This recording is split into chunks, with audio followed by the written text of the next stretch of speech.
Bonjour à tous, bienvenue sur le stand de la Barcelona World Race et de l'IMOCA Ocean Masters. Les débats de la course au large reprennent avec aujourd'hui un thème assez original, le parallèle entre les défis de l'extrême, la course au large, le rallye Dakar. Nos invités pour en parler, à ma gauche, Alain Gauthier, vainqueur du Vendée Globe et grand passionné de sport automobile.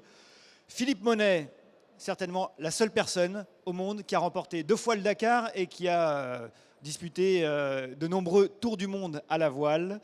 Patrice Rouanette, président de Mécénat Chirurgie Cardiaque. Et Xavier Gavory, qui est responsable du département concurrent du Dakar.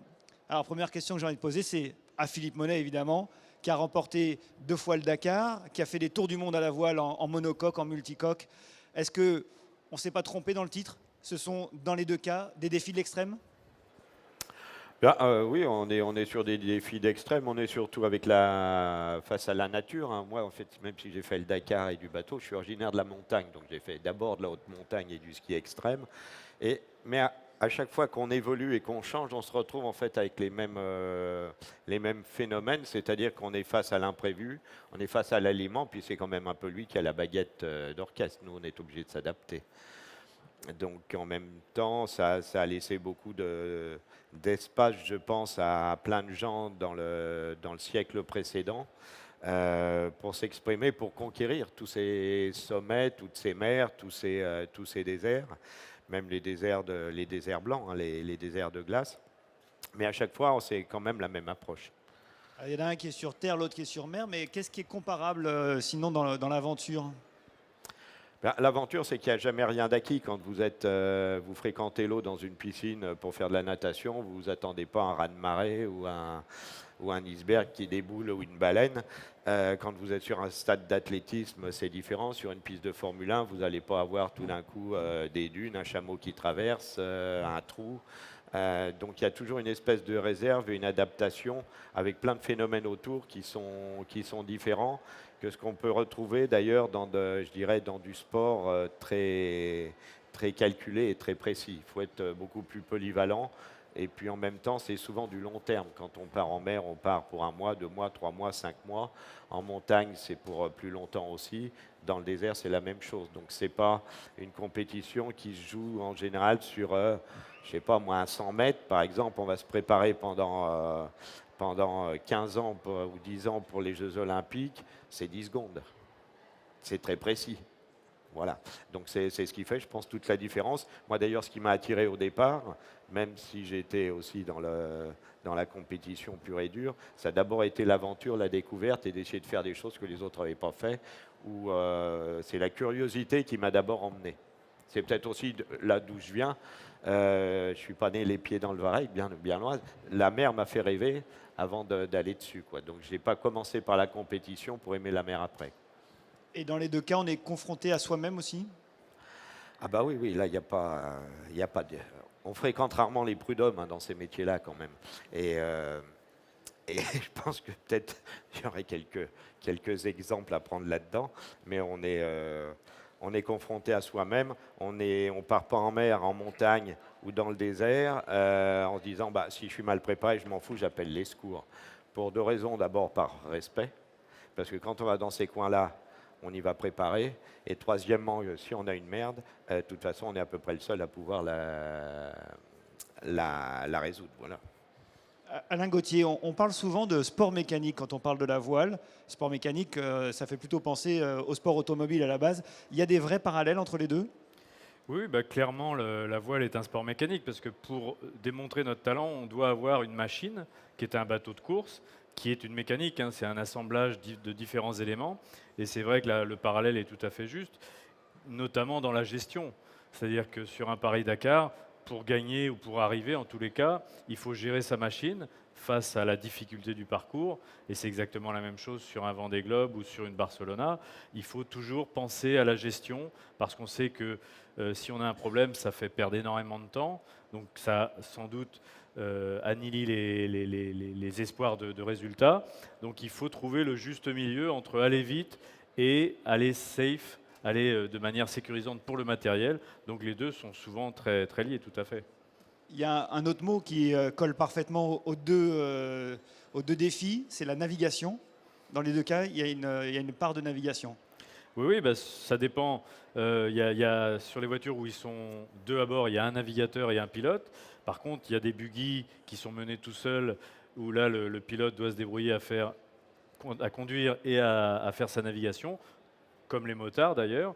Et là, c'est vrai que c'est des beaux exploits en solitaire parce que conduire vite tout en faisant la navigation avec les chocs, avec la visibilité, avec tout ce qu'il y a tout autour, c'est quand même pas simple.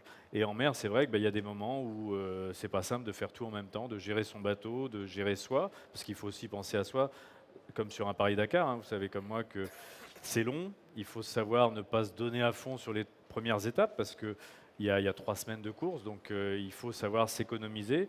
Donc tout ça, c'est de la gestion, de la mécanique, de soi, avant tout.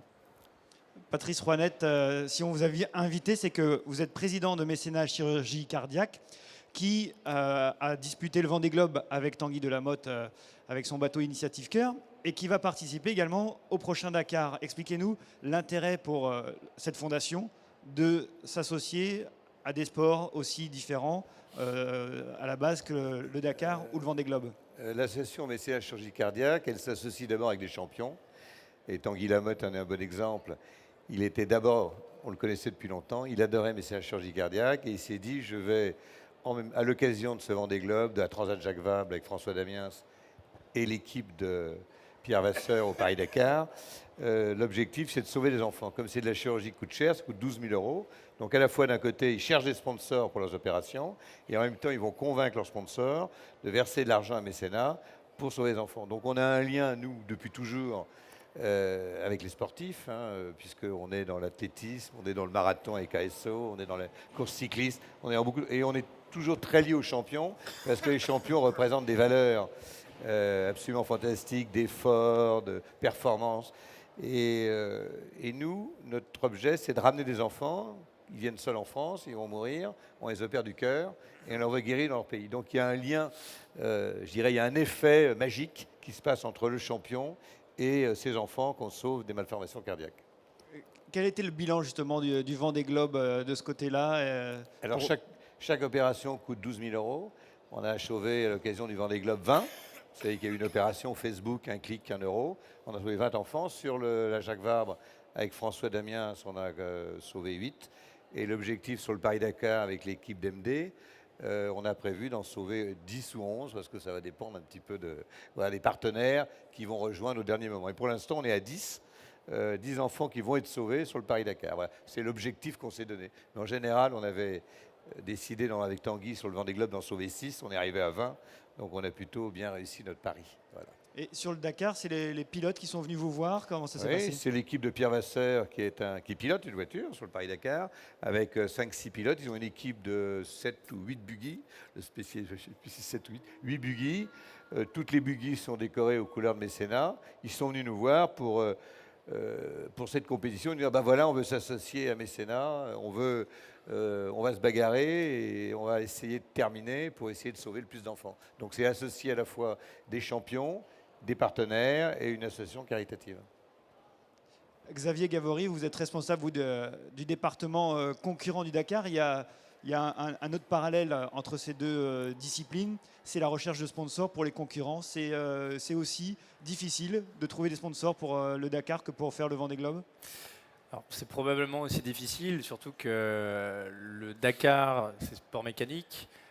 Sport mécanique dans un monde automobile qui ne va pas forcément très bien, qui n'est pas forcément au beau fixe. Donc c'est vrai que c'est difficile, c'est de plus en plus difficile. Pour le temps, le Dakar fait le plein en termes de concurrents et on arrive vraiment à attirer les concurrents du monde entier. On a 50 nationalités cette année.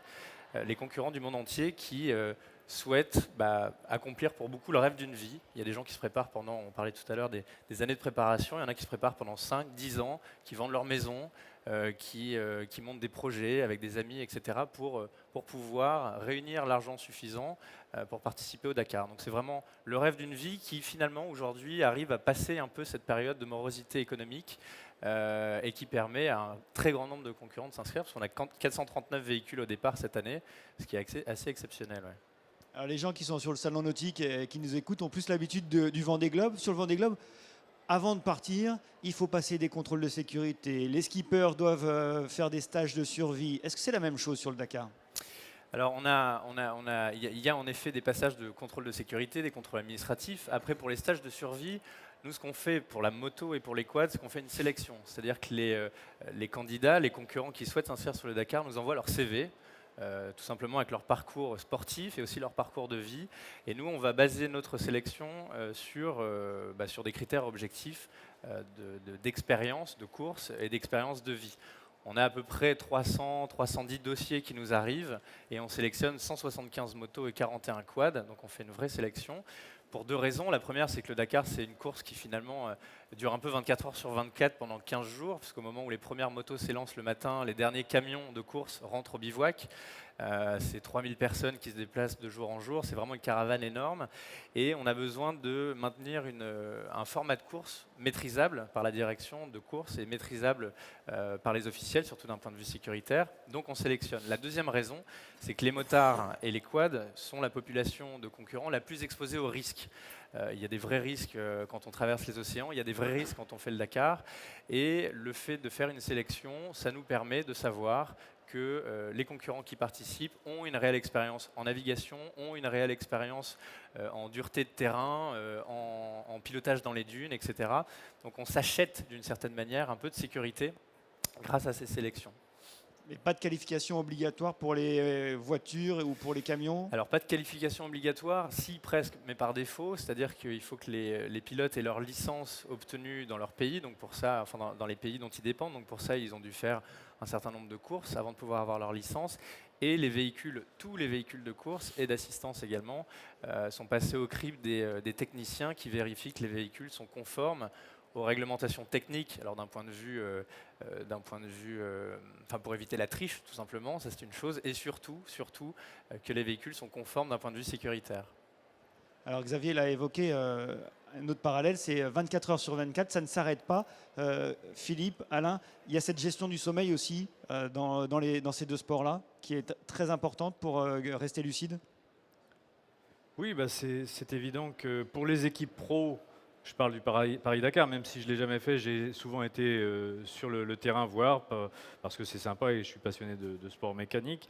Et c'est vrai que si vous êtes dans une équipe pro, ça va, vous arrivez dans des délais raisonnables. Par contre, les motards qui, eux, arrivent à 3 heures du mat et qui repartent à 6 heures, c'est vrai que là, pour eux, il faut vraiment gérer le sommeil avec toute la fatigue accumulée sur la moto pendant 20 heures de route. Donc, clairement, par rapport à un navigateur solitaire qui, suivant les conditions météo, là aussi, il y a des périodes où c'est très difficile de se reposer. Il faut repousser un peu le curseur, faire attention de ne pas rentrer dans la zone rouge, comme pour un moteur. Vous savez qu'un moteur, si vous rentrez dans la zone rouge, il y a des chances que le moteur crame. Et l'homme, c'est pareil. Il y a une limite à ne pas atteindre qui vous fera perdre vraiment beaucoup de lucidité. Et qui dit perte de lucidité dit des accidents qui peuvent être naturellement très graves, aussi bien en mer que sur une moto ou dans une voiture. Philippe? Oui, le sommeil, il gère d'une manière assez naturelle. Moi, quand je suis fatigué, je vais me coucher. Quand la météo ou le terrain le permet. Alors, ça veut dire plein de choses, mais c'est que de temps en temps, il faut récupérer. Puis aussi, on peut passer 3 jours sans dormir. Mais après, l'intelligence et de toute façon, la nécessité de l'élément demande à ce qu'on s'adapte de toute façon au terrain. C'est la météo qui dicte un peu les horaires du sommeil et puis le bateau, en fait.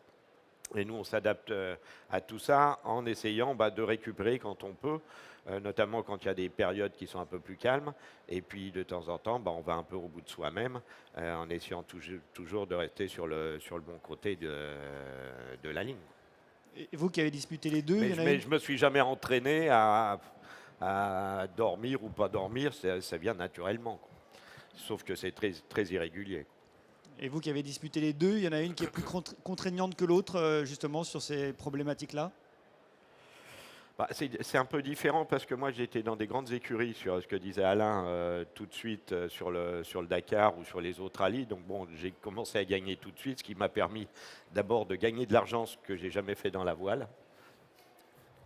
Et c'est un peu le Ça, problème c'est une d'ailleurs en ce différence, moment donc. parce que je fais plus de rallye depuis, depuis 4 ans et j'ai plus le compensatoire pour les nouveaux projets. Donc c'est un petit peu problématique. Mais ça se rejoint de toute façon. Moi j'ai fait le dernier Dakar en Afrique d'ailleurs. C'était le dernier en buggy solo et les buggy étaient vraiment tout frais. On avait plein de problèmes avec. Et j'ai passé la moitié du rallye pratiquement à pas dormir, quoi. Et c'est vrai qu'à un moment donné, on est lessivé et il faut lever le pied. Et je me suis arrêté une ou deux fois pendant une demi-heure sur le bord de la piste pour dormir. Parce que sinon, on part. Sinon, c'est l'accident à coup sûr. Alors sur un tour du monde à la voile comme la Barcelona World Race, l'organisation ne peut pas vraiment gérer ça. Est-ce que l'organisation de Dakar surveille un peu les concurrents sur le point de vue du sommeil et est-ce qu'il y a des tests Bon, le ça, soir attends, qui sont ça, effectués?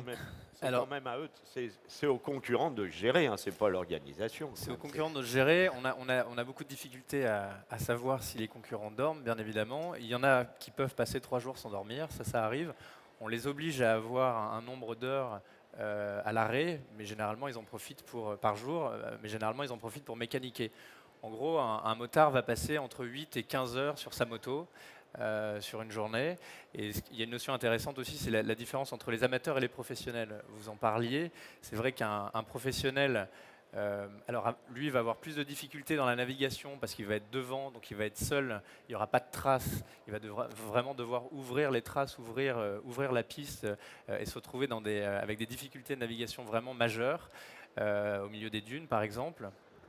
Après, les plus petits concurrents ou les amateurs, eux, ils vont se retrouver dans une configuration où ils passeront après 100, 200 véhicules de course avec énormément de traces, laquelle suivent. Donc la navigation, encore une fois, rentre en ligne de compte.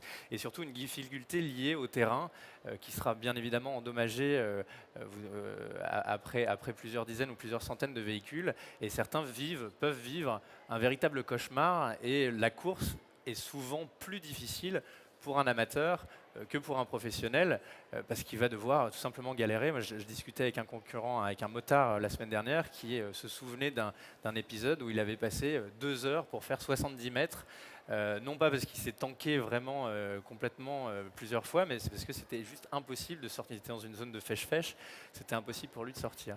Donc, on fait attention aux concurrents, bien évidemment. Le Dakar a beaucoup changé depuis qu'on est en Amérique du Sud, grâce aux moyens technologiques principalement, et aux infrastructures que nous offre l'Amérique du Sud. Donc il y a une quinzaine d'hélicoptères qui sont médicalisés, qui suivent la course. Il y a des hôpitaux de campagne, il y a des moyens de géolocalisation en permanence du concurrent, donc on sait ce qui se passe et où ils sont. Donc en cas de grave danger ou en cas de problème, on peut intervenir extrêmement rapidement, ce qui permet d'ailleurs aux professionnels, et je pense en particulier aux motards, de toujours être à fond, parce qu'ils savent aussi que s'il y a un problème, l'organisation n'est pas loin. Mais sur la gestion du sommeil, les carences existent pour tous, et les organismes sont obligés de s'adapter au bout de quelques jours, et pour l'organisation aussi, parce qu'on ne dort pas beaucoup non plus, les organismes s'adaptent, et on apprend à dormir 3 heures par nuit, 4 heures par nuit, à se faire des micro-siestes de 5-10 minutes, de récupérer sur le bord d'une piste ou sur le bord d'une route, pour pouvoir tenir la longueur. Il y a un autre thème qu'on n'a pas encore abordé, c'est l'équipage. Dans les deux cas, on est à 2 sur une Barcelona World Race, sur un tour du monde qui va durer pas loin de 3 mois, ou sur un Dakar pendant plus de 3 semaines. On retrouve les mêmes problématiques de gestion de l'autre, des égos, des comportements, dans un cadre assez confiné. Il y a une promiscuité. Disons que sur un bateau, je pense que c'est encore plus flagrant parce qu'on ne peut pas s'échapper du bateau. Je pense que l'équipage, quand il arrive au bivouac, il peut aller boire un coup à l'opposé de son coéquipier si jamais ils ne s'entendent pas. Alors que sur un bateau, sur la Barcelona, clairement, vous êtes parti pour 90 jours dans le même espace confiné. Et ça peut être difficile, on le sait. Hein. Il y a eu des exemples sur la Barcelona, il y a eu des exemples sur des courses en double, notamment sur une mini transat. Là, c'est vrai que la mini transat, c'est un bateau de 6,50 m, à une époque où il y avait du double, hein, parce que ça n'a pas toujours été le cas. Et il y a un concurrent qui avait reçu un coup de couteau dans le dos. Donc a priori, on peut imaginer que c'est son équipier, hein, a priori. Donc c'est vrai que sur un mini transat où il y a quasiment 2 mètres cubes, 2 mètres carrés plutôt de disponibles, la vie à 2 peut être difficile. Dans une voiture, c'est vrai que c'est très petit, mais au moins arrivé au bivouac, on peut aller un peu se défouler ailleurs. Mais le choix du coéquipier est tout aussi important quand même, au moins dans le résultat. Ah bah, quand vous allez passer un moment ensemble, c'est comme le choix d'une femme. Vaut mieux quand même que vous entendiez un peu au départ, sinon ça dure pas très longtemps. Puis en mer, c'est quand même pas facile de débarquer les gens. On a déjà vu un ou deux mecs au bord de la piste sur, sur des Dakar ou d'autres rallyes. Moi, ça m'est arrivé une ou deux fois de voir un mec dire tiens, qu'est-ce qu'il fait là? T'es un équipier? Bah, dit, tiens, celui-là, il va rentrer en stop. Mais en mer, c'est beaucoup plus difficile, quoi. Vous avez Et, des anecdotes, Ça Xavier? arrive, en effet, Mais ouais. c'est, ouais, il y a tout un tas d'histoires qui traînent quand même, que ça soit sur les rallyes ou sur les bateaux. Mais en voiture, c'est un peu différent parce que d'abord, chacun a un rôle différent. Il y a le pilote. S'il veut taper sur son navigateur, il faut quand même qu'il lâche le volant ou qu'il s'arrête. Il perd du temps. Donc ça se règle plutôt à l'escale. Donc là, lui, l'autre, il peut se barrer. En bateau, non, c'est différent. Et en bateau, on fait un peu les mêmes choses quand même. Mais on se voit aussi, on se croise. Il y a un petit peu de différence, mais c'est vrai quand même qu'il vaut mieux partir avec quelqu'un avec lequel on s'entend, quoi. Il y a aussi la confiance qu'on doit avoir dans son copilote, parce que c'est vrai qu'on le sait en rallye WRC ou sur un Paris-Dakar, celui qui annonce les notes a une importance énorme. Et c'est vrai que quelquefois, on parle beaucoup de Sébastien Loeb, par exemple, alors que Daniel Elena, je pense qu'il mérite autant la médiatisation, parce que, bien sûr qu'il faut un très bon pilote, mais il faut aussi un navigateur qui donne les notes au dixième de seconde près, de manière très très précise. Et le pilote doit avoir une confiance absolue, parce qu'il a sa vie entre les mains du copilote, et vice-versa d'ailleurs. Mais c'est vrai que cette confiance, en mer, on l'a aussi, mais pas de manière aussi exacerbée. Ouais, d'ailleurs, c'est assez étonnant cette confiance, parce que moi j'ai fait les deux aussi, navigateur en voiture et pilote. Et c'est vrai que les gens disent quand on est navigateur, mais t'as pas peur avec le pilote. Mais moi, les fois où j'étais pilote, j'avais la trouille, surtout du navigateur, s'il oubliait une note, c'est-à-dire un trou, un machin ou un truc comme ça.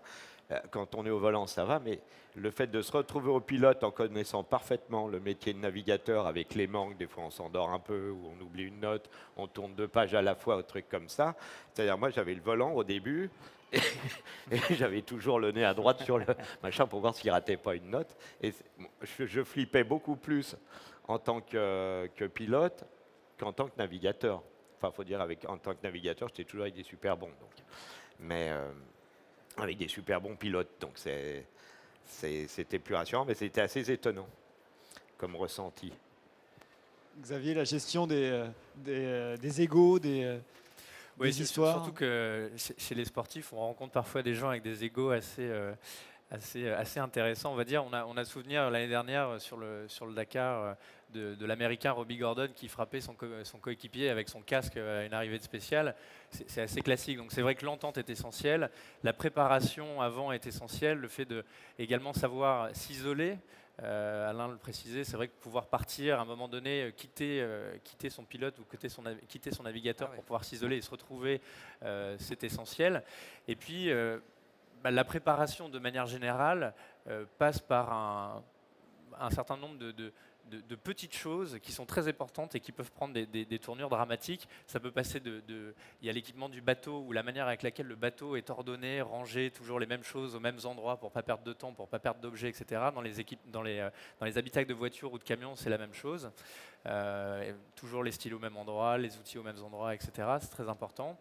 Et puis en effet, un équipage, bien le choisir. On peut être à 3 dans un camion ou dans une voiture, on peut être à 2 dans une voiture, on peut être tout seul dans une voiture, sur un buggy, sur une moto. Et à contrario, les motards, on a toujours l'image du motard au milieu des dunes, seul. Le motard parfois souffre un peu de cette solitude, comme peut en souffrir un marin en traversée en solitaire. Ils souffrent un peu parfois de ne pas pouvoir partager la beauté des paysages qu'ils voient, partager leur expérience avec quelqu'un. Et ça, c'est un témoignage qui revient assez souvent de la part des concurrents. Ouais. Nous, on était inquiets, je vais rajouter quelque chose. On était inquiets du ménage François Damiens, François Lambrouille avec Tanguy Lamotte sur la Jacques Vabre. François Damiens avait très peu navigué, il avait fait les Glénans, il avait fait une petite traversée avec des copains il y a 7-8 ans. Il faisait des croisières au mois d'août et on s'est dit que ça va être la catastrophe. Et finalement, il y a eu un démarrage difficile parce que François Damiens a été au début assez malade parce que la mer était un peu agitée. On a été inquiet aussi, on était très content que le départ soit repoussé. On était très content que le départ soit repoussé, lui aussi, à mon avis.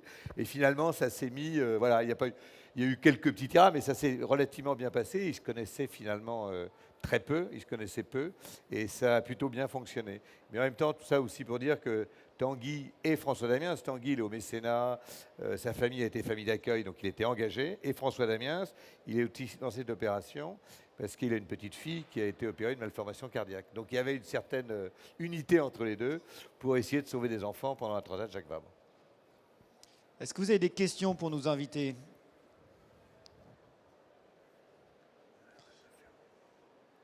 Bon, alors pendant que vous réfléchissez, moi j'en ai une autre question. Il y a un autre parallèle qu'on n'a pas encore évoqué non plus. C'est l'obligation de se débrouiller un peu tout seul quand on a un problème mécanique ou un problème à bord. Il y a cette dimension-là de savoir un peu faire tout seul, de savoir réparer sur son bateau ou son moteur ou sa roue. Alors, il y a la notion de savoir tout faire tout seul, ça c'est évident, parce que quand un concurrent se retrouve perdu au milieu de nulle part, avec une panne mécanique, il va devoir se débrouiller, mais il y a aussi une vraie notion d'entraide qui existe chez les navigateurs, avec un navigateur qui est prêt à dévier sa route pour aller en aider un autre. Sur le Dakar, c'est pareil, il y a une vraie notion d'entraide avec des concurrents qui sont capables de s'arrêter, de passer le temps nécessaire pour aider un autre. Alors ça existe de manière très naturelle chez les amateurs, ça existe un peu moins chez les professionnels, même si en cas d'incident, les professionnels s'arrêtent toujours.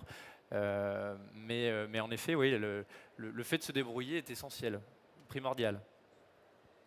Alain? Oui, bah sur un bateau, hein, c'est évident que sur une course où l'escale est interdite, ou très très pénalisante, ou très très pénalisée, comme c'est le cas sur la Barcelona, parce que je crois que si vous vous arrêtez, il faut s'arrêter 24 heures au minimum, il vaut mieux réparer soi-même à bord. Donc il faut savoir faire à peu près tout, de la couture à réparer son moteur, parce que vous savez qu'on a un moteur pour recharger les batteries, qui sont essentielles pour la gestion du pilote automatique et tout ce qui est électrique à bord. Donc un navigateur doit savoir à peu près faire tout à bord pour ne pas être trop pénalisé en cas de problème. Et c'est vrai que la stratification aussi, parce que si on a un souci, il faut prendre le carbone, la résine, et puis faire ce qu'il faut. On se rappelle naturellement tous de Yves Parlier, qui avait dématé dans le Vendée Globe et qui s'est retrouvé sur une île, enfin au mouillage devant une île, et qui a refait son mât, etc. Donc ça, c'est vraiment l'exemple typique, comme on a vu aussi des exemples sur le Paris-Dakar, de gens réparer de la mécanique quelquefois avec des détails. Il peut retrouver des bouts de fringues pour étanchéifier une durite. On peut trouver des systèmes D et on les voit bricoler sur le bord de la route parce que l'objectif, c'est d'arriver.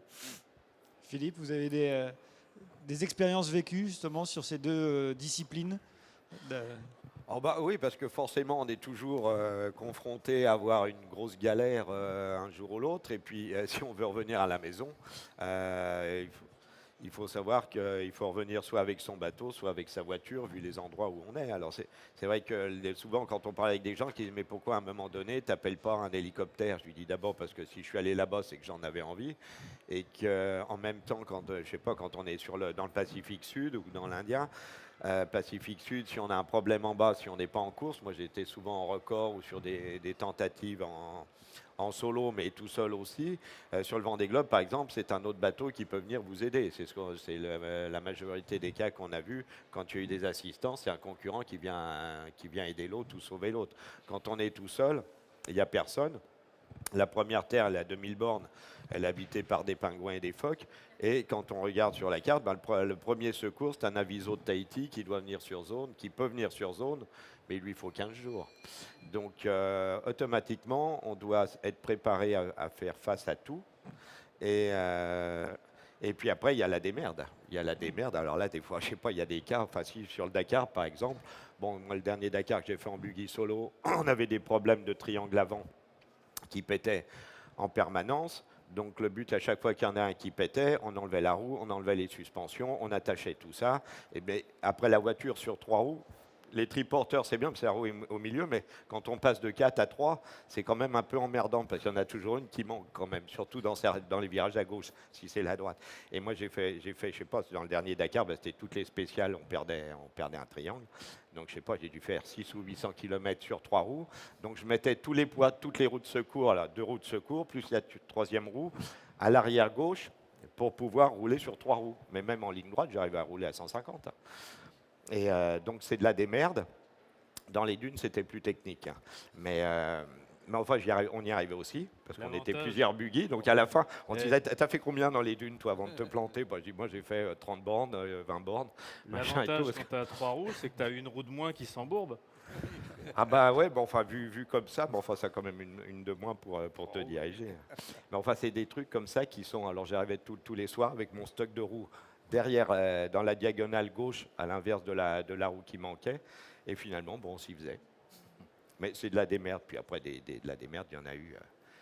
Il y en a eu dans toutes les histoires, surtout des Dakar au début où il n'y avait pas le GPS, il n'y avait pas tous ces trucs-là. Il y a des histoires qui sont extraordinaires. Parce que tout le monde, à un moment donné, il y avait la course. Après, il y avait essayé de rentrer avec la voiture. Puis après, il y avait essayé de sauver sa peau. Quoi. Et donc, il y a toujours des histoires là-dedans. Mais dès qu'on est confronté aux éléments, on se retrouve, et ça, il ne faut jamais l'oublier. Je pense d'ailleurs que c'est une très bonne école aujourd'hui dans tout cet assistanat qu'on donne à tout le monde. Quand on est en mer, on se démerde. Hein. C'est la phrase, hein, c'est pour ceux qui sont à terre, tranquilles dans leur lit, ceux qui sont en mer doivent se démerder. Voilà, et dans le désert, c'est pareil. Est-ce que vous avez des questions? Ah, une question. Hop. Bougez pas, j'arrive. Oui, je suppose qu'ils ont eu parfois peur. Je voudrais savoir comment ils arrivent à maîtriser cette peur, parce qu'on sait très bien qu'une fois qu'on a peur, le danger est plus grand. Donc, comment font-ils pour maîtriser cette peur et s'ils y arrivent facilement? Qui veut répondre? La peur, oui, on l'a par moment. Hein. C'est vrai que ça nous est arrivé à tous. Il ne faut pas se voiler la face. Il n'y a pas de honte à ça. Quand on s'inscrit à un tour du monde en solitaire ou en double, on sait qu'il y aura des moments pas faciles. Maintenant, on s'y est préparé. Et je crois aussi qu'il faut admettre que si on y est, personne ne nous a forcé à y aller. Donc, il n'y a pas trop le droit de se plaindre. Et puis, quand il arrive un problème et que la peur survient, il faut essayer de passer outre. Pour ma part, c'est vrai que sur une course en solitaire, je suis tombé à l'eau. Donc, qui dit solitaire dit que personne n'était au courant que j'étais tombé dans l'eau.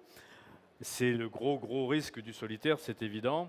Donc, on vit avec ça, mais on n'y attache pas une importance particulière, puisque de toute façon, c'est comme quand vous êtes dans votre voiture. Vous n'êtes pas là en train de vous dire tout le temps « et si j'ai un accident ?» Il faut vivre avec, parce que voilà, c'est comme ça qu'on vit, sinon on ne vit plus, on reste chez soi.